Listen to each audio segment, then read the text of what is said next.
acne is an epidemic skin disease of industrialized countries, reaching prevalence rates of over 85% of teenagers. In the US, acne nowadays persists even after adolescence into the third decade of life in nearly half of men and women. But it's considered a disease of Western civilization, meaning in some places, like Okinawa, it was rare or even non-existent. In this regard, most common acne is not some physiological phenomenon of puberty, but may represent a visible risk indicator pointing to aberrant nutrient signaling promoting chronic epidemic diseases of civilization. This is what they mean.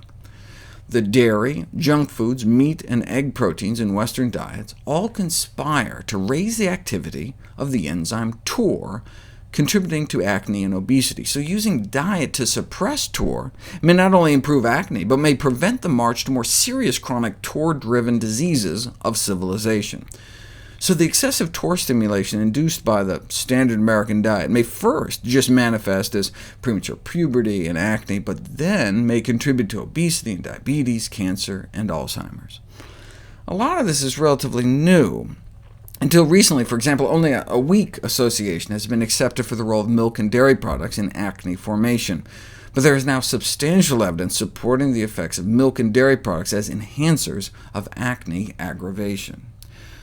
Milk is not just food, but appears to represent a most sophisticated hormone signaling system activating TOR, which is of critical concern given that TOR is recognized as a fundamental driving force for a number of diseases.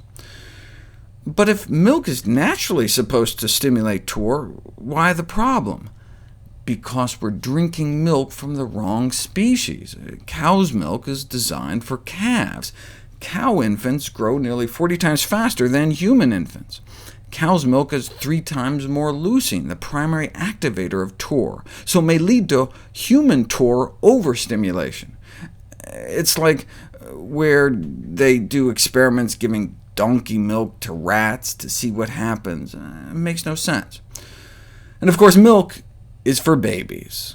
Continued consumption of any kind of milk after childhood, during adolescence and adulthood, is something that never really happened naturally and may have long-term adverse effects on human health. In this regard, it's kind of frightening to realize that more than 85% of teens in Western countries exhibit acne.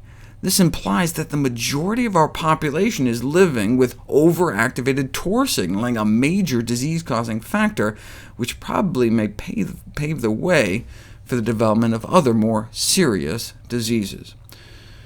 A history of acne has been associated with breast cancer risk in women, for example, and prostate cancer in men. So, early dietary counseling of teenage acne patients is thus a great opportunity for dermatology, which will not only help to improve acne, but may reduce the long-term adverse effects of Western diet on more serious TOR-driven diseases. So, just like urologists use erectile dysfunction as an opportunity to save lives by putting people on heart-healthy diets, dermatologists can use acne as a way to save lives by putting people on a cancer prevention diet. So, how do you turn acne on and off via dietary manipulation of TOR? A comprehensive dietary strategy to treat acne can only be achieved by higher consumption of vegetables and fruits, given preliminary evidence for the effectiveness of natural plant-derived TOR inhibitors in the treatment of acne, and the reduction of animal-derived food.